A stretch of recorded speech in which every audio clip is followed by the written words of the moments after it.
اعوذ باللہ من الشیطان الرجیم، میں پناہ مانگتا ہوں اللہ کی شیطان مردود سے۔ بسم اللہ الرحمن الرحیم، اللہ کے نام سے شروع جو نہایت مہربان رحم والا۔ وَإِلَىٰ عَادٍ أَخَاهُمْ هُودًا قَالَ يَا قَوْمِ اعْبُدُوا اللَّهَ مَا لَكُم مِّنْ إِلَٰهٍ غَيْرُهُ إِنْ أَنْتُمْ إِلَّا مُفْتَرُونَ یا قوم لا اسألکم علیہ اجرا ان اجری الا علی الذی فطرنی افلا تعقلون وَيَا قَوْمِ اسْتَغْفِرُوا رَبَّكُمْ ثُمَّ تُوبُوا إِلَيْهِ يُرْسِلِ السَّمَاءَ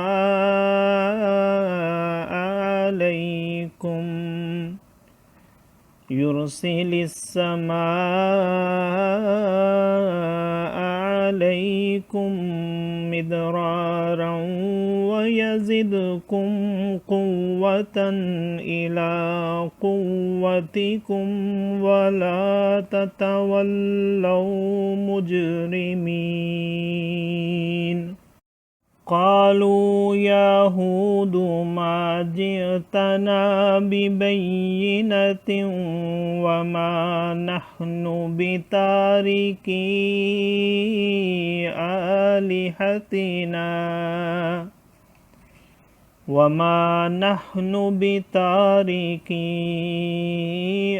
آلهتنا عن قولك وما نحن لك بمؤمنين إن نقول إلا اعتراك بعض آلهتنا بسوء قال إني أشهد الله واشهدوا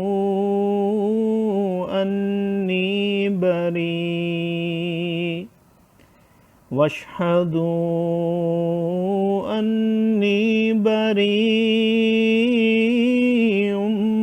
مما تشركون من دونه فكيدوني جميعا ثم لا تنظرون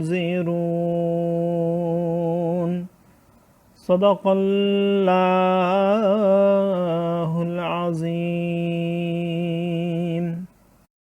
اور عاد کی طرف ان کے ہم قوم ہود کو کہا، اے میری قوم، اللہ کو پوجو، اس کے سوا تمہارا کوئی معبود نہیں، تم تو نرے مفتری یعنی بالکل جھوٹے الزام عائد کرنے والے ہو۔ اے قوم، میں اس پر تم سے کچھ اجرت نہیں مانگتا، میری مزدوری تو اسی کے ذمہ ہے جس نے مجھے پیدا کیا، تو کیا تمہیں عقل نہیں؟ اور اے میری قوم، اپنے رب سے معافی چاہو، پھر اس کی طرف رجوع لاؤ، تم پر زور کا پانی بھیجے گا اور تم میں جتنی قوت ہے اس سے اور زیادہ دے گا، اور جرم کرتے ہوئے رو گردانی نہ کرو۔ بولے، اے ہود، تم کوئی دلیل لے کر ہمارے پاس نہ آئے اور ہم خالی تمہارے کہنے سے اپنے خداؤں کو چھوڑنے کے نہیں، نہ تمہاری بات پر یقین لائیں۔ ہم تو یہی کہتے ہیں کہ ہمارے کسی خدا کی تمہیں بری جھپٹ یعنی پکڑ پہنچی کہا میں اللہ کو گواہ کرتا ہوں اور تم سب گواہ ہو جاؤ کہ میں بیزار ہوں ان سب سے جنہیں تم اللہ کے سوا اس کا شریک ٹھہراتے ہو۔ تم سب مل کر میرا برا چاہو پھر مجھے مہلت نہ دو۔ صدق اللہ العظیم۔ معزز سامعین اور حاضرین، آج ہم نے سورہ ہود کی آیت نمبر 50 سے آیت نمبر 55 تک کی تلاوت کی اور ترجمہ پیش کیا۔ اللہ تعالیٰ قبول و منظور فرمائے۔ اللہ تعالیٰ میں قرآن پاک کو پڑھنے، سننے، سمجھنے اور اس کے احکامات اور تعلیمات پر عمل کی توفیق عطا فرمائے۔ دوران تلاوت اور ترجمہ اگر کوئی غلطی رہ گئی ہو تو اللہ تعالیٰ میں معاف فرمائے۔ آمین۔ جزاک اللہ۔